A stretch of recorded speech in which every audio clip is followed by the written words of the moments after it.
Degree Celsius উষ্ণতায় একটি লবণের দ্রাবতা 50, ওই উষ্ণতায় 36 গ্রাম লবণ নিয়ে সম্পৃক্ত দ্রবণ তৈরি করতে কী পরিমাণ লবণ কেলাসিত পরিমাণ জলের প্রয়োজন।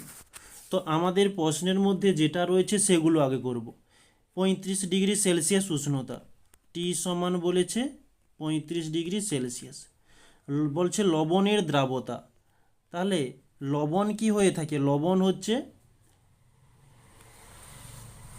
তো আমরা দ্রাবতাটা আগে তুলে নিই, যে দ্রাবতা সমান 50, বলছে ওই উষ্ণতায় 36 গ্রাম লবণ। এবারে দেখব লবণটা কি, লবণ হচ্ছে দ্রাবক, দ্রাব সমান হয়ে থাকে 36 গ্রাম।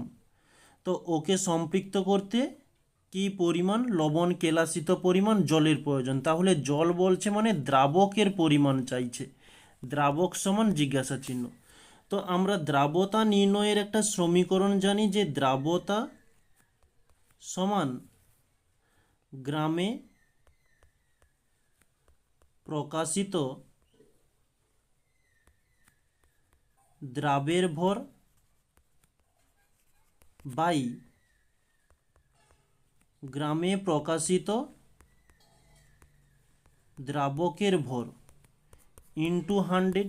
তো এখানে দ্রাবতা বলছে 50 সমান দ্রাব বলে দিয়েছে 36, আর দ্রাবক বলছে কি দ্রাবকের ভর নির্ণয় করতে হবে, দ্রাবক ইন্টু 100।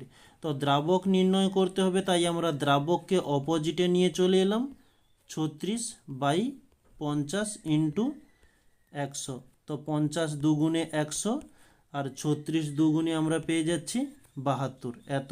তাহলে দ্রাবক সমান 72 গ্রাম।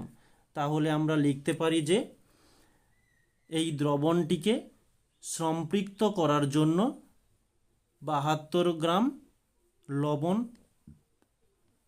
72 গ্রাম জলের প্রয়োজন। ওকে, এটা তোমরা ভাষা দিয়ে লিখে নিও। তাহলে এটি হচ্ছে আমাদের অ্যান্সার।